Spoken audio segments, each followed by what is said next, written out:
네, 여러분 분당 흉기 난동 사건의 피해자 고 김혜빈 양의 이름을 기억해 주시고 명복을 빌어주셨으면 좋겠습니다.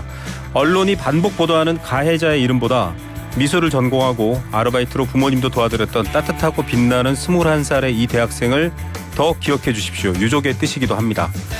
세상 속으로 한 걸음 더 들어갑니다. 사건 뒤에 우리 세상까지 한번 읽어보겠습니다. 사건의 피플 역시 이 코너를 채워주시는 분이죠.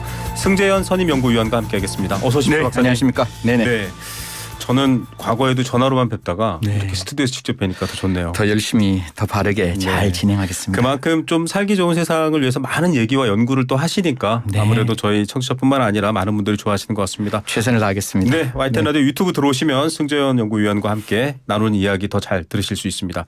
자, 분당 흉기 난동 사건 제가 앞서 사실 피해자를 기억해달라고 맞습니다. 했는데 유족 뜻이더라고요. 네네. 계속 최원종의 이름과 얼굴만 나오는데 그 김혜빈 씨 맞습니다. 사진이랑 봤는데 네. 너무 안타까워요. 사실 뭐 이런 일이 절대로 발생하지 않아야 되고 김혜빈 양의 명복을 다시 한번 네. 빌고 유가족에게 심심한 위로의 말씀을 드리겠습니다. 네. 유가족분들이 많은 말씀 주시는데요.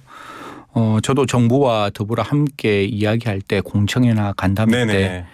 유족들이 지금 많이 마음 아파하시는 제대로 된 어떤 지원 그리고 네. 제대로 된 치료비 또 뿐만 아니라 유족들이 여러 군데 가서 이야기하는 게 아니라 정말 딱 한 군데 가서 이야기하면 네. 나머지는 국가가 다 해줄 수 있는 사실 윤석열 대통령도 제가 대통령직 인수위에 있을 때 네. 첫 번째 일성으로 하시는 게 피해자 보호에 만전을 기하라라고 말씀 주셨고 네네. 법무부 그 업무 보고 들어갈 때도 법무부에서 일성으로 이야기했는 게 피해자 보호 네네. 대책입니다. 그래서 그런 보호 대책 이번 김혜민 양의 일로 다시 한번 더 국가가 그런 어떤 피해자 편에서 서서 피해자를 위해서 지원할 수 있도록 저도 같이 노력하겠다는 말씀 유가족 여러분께 꼭 드리도록 하겠습니다. 네, 많은 분들의 바람 꼭 승재현 위원뿐만 아니라 많은 분들이 해결해 주시리라 저희도 네. 지켜보겠습니다. 자, 이 분당 흉기 난동 사건 피해자 최원종 지금 이제 김혜빈 양까지 해서 2명이 숨졌습니다. 네. 12명이 다쳤는데 망상에 의한 살인으로 심신미약은 아니다. 예. 검찰이 결론을 냈습니다. 본인은 계속 제정신이 아니다 사실 이렇게 주장하고 있었거든요. 뭐 지금 보니까 이슈앤피플의 청취자분들께도 말씀드리고 우리 앵커에게도 좀 부탁드리고 싶은 게 네. 지금 이건 언론의 문제도 네네. 아니고 경찰의 문제와 함께 가야 되는 건데 피의자 즉 범인이죠. 네네. 범인의 말이 걸러지지 않고 무차별적으로 언론에 나오는 경우가 있어요. 맞아요. 사실 네네. 기자분들도 그렇고 경찰도 그걸 팩트 네. 체크를 해서 백부를 할 때 보통 브리핑이라 네. 그러죠. 최원종이 어떤 말을 했으면 그 말이 정말 진실에 맞는지를 확인해서 브리핑을 해야 되고 네. 만약에 그게 경찰에서 걸러지지 않고 나왔다면 과연 이거를 이야기를 하는 게 국민들에게 맞느냐 틀리느냐 맞습니다. 이야기를 나와야 되는데 중요한 부분입니다. 예, 그냥 그 최원종의 말이 그냥 스트레이트로 그냥 쭉쭉쭉쭉쭉 나오는데 저도 피의자 얼마나 많이 봤겠습니까? 네. 피의자가 단 한 번이라도 자기의 잘못에 이실직고 잘 안 합니다. 네. 전부 다 자기의 유리한 이야기만 하고 그렇죠. 자기에게 필요한 이야기만 하는데 혹시 앵커 최원종이 나왔을 때 마지막에 그 검찰로 갈 때 중간에 이야기하는 걸 딱 보면 네. 굉장히 이성적 판단의 이야기를 하고 있어요. 그렇죠. 그리고 또 뭐 최원종이 사람이 무서워서 범죄를 저지르기 어려웠다 이렇게 얘기하는데 혹시 그 A라는 백화점을 탁탁탁 걸어가는 모습 보셨나요? 아, 성큼성큼. 그렇죠. 그건 절대로 사람을 무서워하는 모습이 아니에요. 네. 사람을 무서워했다면 자동차 사고를 일으키고 거기서 범죄를 그만뒀어야지 그 백화점 안에까지 이렇게 좀 어떻게 보면 건들건들거리면서 이렇게 사람들 네. 사이를 배회하고 있는 모습은 제가 봤을 때 물론 뭐 정신질환이 있을 수는 있지만 절대로 이 정신질환이 있다는 말을 곧이곧대로 믿어서도 안 된다라는 말씀 드리면서 조금 이따 왜 이게 심신미약이 아닌지도 우리 청취자분들과 제대로 한번 이야기를 나누어 봤으면 싶습니다. 네, 말씀 나온 김에 언론도 좀 반성해야 될 것 네. 같습니다. 속보 경쟁 때문인데요. 뭐 심지어는 그런 일은 일어나서는 안 되지만 테러리스트들이 원하는 건 테러 자체가 아니라 맞습니다. 자기 메시지거든요. 네네. 그걸 이용당하면 안 됩니다. 그럼요. 네. 그럼요. 자, 넘어가 보겠습니다. 방금 네. 말씀하셨던 행동이라든지 차를 몰고 인도로 올라와서 지금 2명의 사망자가 네. 나왔습니다. 여러 행동들을 유추해 봤을 때 이 최원종이 주장하는 심신미약, 즉 법적으로 조금 감형될 수 있는 여지를 지금 노린 것 같거든요. 네네. 이게 어떻게 좀 반박될 수 있는지. 법리적으로 말씀드리고 마지막에 결론을 네. 말씀드리겠습니다. 우리 형법에는 심신미약이 되기 위해서는 하나의 요건에 두 가지가 결합돼야 돼요. 네네. 첫 번째 요건이 뭔가 하면 정신질환이 있어야 됩니다. 네. 그냥 심신장애로 인하여 의학적 판단이 있어야 되는 의학적 거죠. 판단이 있어야 되고요. 네. 첫 번째고 그리고 사물의 변별 능력 혹은 의사 결정 능력이 미약하면 네. 심신미약이 되는데 혹시 기억하시나요? 저 강서구의 김성수 PC방 케이스 기억하시나요? 굉장히 진짜 그 당시에도 끔찍한 사건이었죠. 절대로 일어나지 않아야 되는 사건. 정말 시간제 근로자가 다른 데 갈 수 없는 상황에서 다시 돌아와서 그 시간제 근로자를 맞아요. 진짜 무참하게 살해하는 그 사건에서 저희들이 진짜 노력을 많이 했습니다. 과연 심신미약이라고 무조건 필요적으로 감경하는 게 맞냐. 네네. 이게 심신미약이라 할지라도 그 사람의 비난 가능성에 따라서 감경 안 할 수 있는 것도 아니냐. 네네. 그래서 법이 바뀌었습니다. 옛날에는 심신장애로 인하여 사물의 변별 능력 혹은 네. 의사결정력이 미약하면 반드시 법으로 형을 감경해야 한다 이래 나왔어요. 네네. 형을 감경해야 한다면 의무적이었네요. 예, 법정형의 2분의 1을 무조건 깎아줘야 되는데 네네. 지금은 감경할 수 있다로 되어 있기 때문에 여지가 있군요. 예, 뭐 제가 봤을 때 이런 사건 물론 판사가 탁월해야 되겠지만 공소를 유지하는 검사가 더 탁월해야 돼요. 네. 그래서 이 부분에 최원종이 말을 하면 그 말을 탄핵하고 탄핵해서 심신미약이 아니라고 이야기하고 혹시 법원이 심신미약이라고 가능성이 있다 할지라도 이 비난 가능성은 절대로 감경해서는 안 된다라고 그 검사가 판사를 설득하는 과정이 필요하거든요. 네. 그래서 공판정에서 이 사건 같은 경우에는 검사가 직접 들어가서 직관이라 그러는데 직접 들어가서 사건을 좀 공소유지까지 했으면 좋겠다는 희망의 말씀 드리겠습니다. 이게 저도 주변에서 이런 얘기를 많이 하거나 뭐 가까운 가족끼리도 얘기를 하다 보면 아니 술 먹고 사고를 내거나 살인을 저질렀으면 맞습니다. 더 처벌받아야지 이렇게 맞습니다. 말씀하시거든요. 그러니까 이 심신미약의 조건도 말씀하셨던 걸 보면 굉장히 까다로워요. 자기가 무슨 짓을 하고 있는지 모르는 정도 돼야 이게 네. 심신미약이다라는 건데 범인들이 툭하면 심지어 술을 마셔도 네. 그런 주장을 지금은 많이 바뀌었습니다. 많이 바뀌었습니다. 예. 네. 사실 양형 기준에 보면 제가 이제 양형 박사라서 2009년에 네네. 양형 기준이 만들어질 때 성범죄에 대해서 제가 술을 네. 먹고 성범죄를 하면 가중처벌하자 이렇게 주장을 네. 했었어요.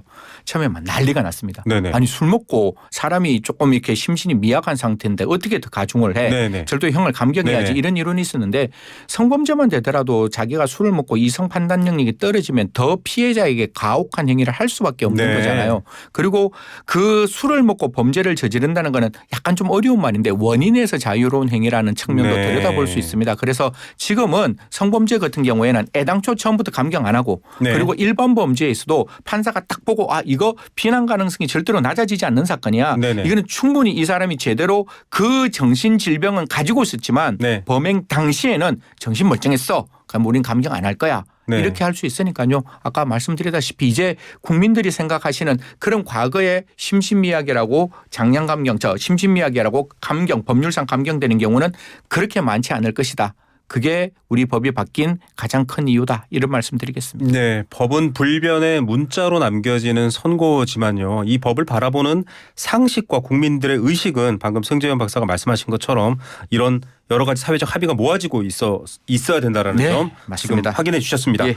자, 이건 뭐 짧게만 얘기해야 될 것 같은데 좀 더 사람들이 파편화되고 네. 비대면 시대도 길고 또 비대면이 아니더라도 좀 파편화되면서 이런 범죄 이거 좀 무서워해요. 언제 어디서 나올지라고 그렇죠. 하는데 그런 부분은 좀 사회적 차원이긴 합니다만 들여다봐야 된다라는 말도 있어요. 저는 사실 세상이 복잡다기해지고 세상이 발전하면 할수록 인간은 소외되어 있습니다. 네네. 그러니까 혼자 살아가야 되고 특히 지금 같은 상황에서 우리가 갖고 있는 뭐 보시는 라디오 보시면 이 휴대폰 하나면 네네. 하루 왼종일 저희들이 그렇죠. 그냥 혼자 있는데 아무런 문제가 없는 네. 거거든요. 또 코로나19 우리 앵커도 경험했지만 네네. 혼자 있는 게 이게 익숙해지고 편해지는 맞아요. 사회가 네. 되었어요. 그럼 어떻게 되는가 하면 옛날에 더불어 함께 살면 앵커와 저와 이야기하면서 생각을 고쳐나갈 수가 있어요. 네. 그런데 지금은 인터넷 세상이 얼마나 어떻게 만들어져 있는가 하면 내가 원하는 세상을 인터넷이 펼쳐줘요. 무슨 계속 말인가 하면 알고리즘이죠. 그렇죠. 좋아하는 것만 보여줍니다. 그리고 그뿐만 아니라 내가 원하는 커뮤니티가 있어요. 네. 나의 생각과 나의 뜻에 박수 쳐주는 커뮤니티가 있어서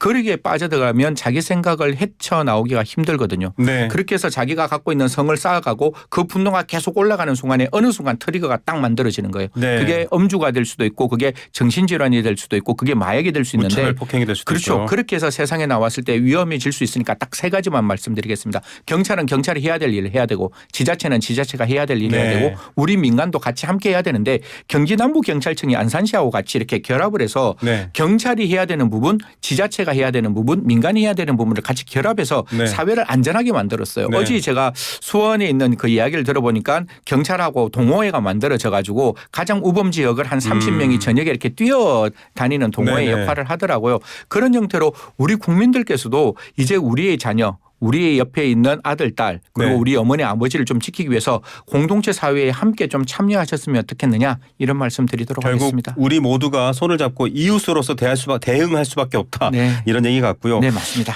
자, 이번에 또 같은 얘기로 지켜봐야 되는데 이건 너무 걱정되는 얘기입니다. 시간이 저도, 짧아서 다음 주에 한 번 더 다뤄야 될 것 같은데요.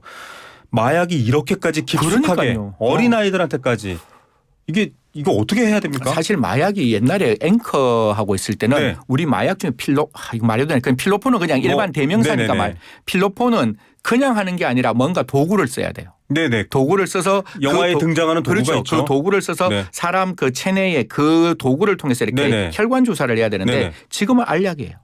지금은 젤리예요. 사탕으로. 지금은 사탕이고 네. 지금은 초콜릿이고 그러니까 어제 내가 했던 게 오늘 그 일상생활에서 늘상 할 수 있는 게 되는 거예요. 모르고도 접할 수 그렇죠. 있잖아요. 그리고 어제 피웠던 그 담배와 액상 담배와 똑같은 게 그 안에 다른 대마가 들어가 있으면 똑같은 게 돼 있어서 청소년들이 무엇으로 마약을 하는가 하면 호기심으로 마약하는데 그 호기심의 마약에 진입장벽이 없어요. 네. 그냥 하면 되는 거라서 이런 부분 때문에 저는 그렇게 말합니다. 이제 마약이 세상 바깥에 있는 게 아니라 우리 아이의 안방 안에 들어와 있어요. 깊숙하게 들어와 있습니다. 왜냐하면 안방에서 이렇게 휴대폰으로 하나 딱 찍구라 그러죠. 네. 주문을 하면 그게 내 안방으로 들어오는 거기 때문에 안방에서 마약이 재배되고 있는 세상. 그래서 우리가 조금 더 기민하고 조금 더 새로운 정책의 새로운 마약 정책이 필요하다. 이게 뭐 마약을 뭐 국가가 너무 강하게 간다, 약하게 간다 그걸 네. 떠나서 새로운 형태의 마약에 우리가 어떻게 그걸 진압해야 되는지는 좀 고민해야 된다. 이런 말씀 드리겠습니다. 네, 요즘 청소년들이 담배를 못 사니까요. 담배를 사달라고 부탁하는 어른이 있는데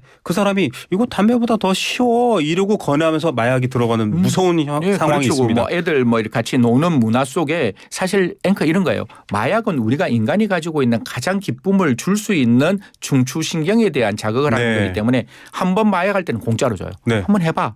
그럼 딱 먹잖아요. 중독이 돼버리죠. 먹으면 그러고 조금 놀았는데 기분이 좋은 거예요. 그리고 다음 날 가면 그게 없으면 재미가 없어요. 그러면 다시 가는 거예요. 형 이거 좀 줘. 그러면 네. 형이 그러는 거예요. 야 10,000원 줘. 그럼 내가 하나 줄게.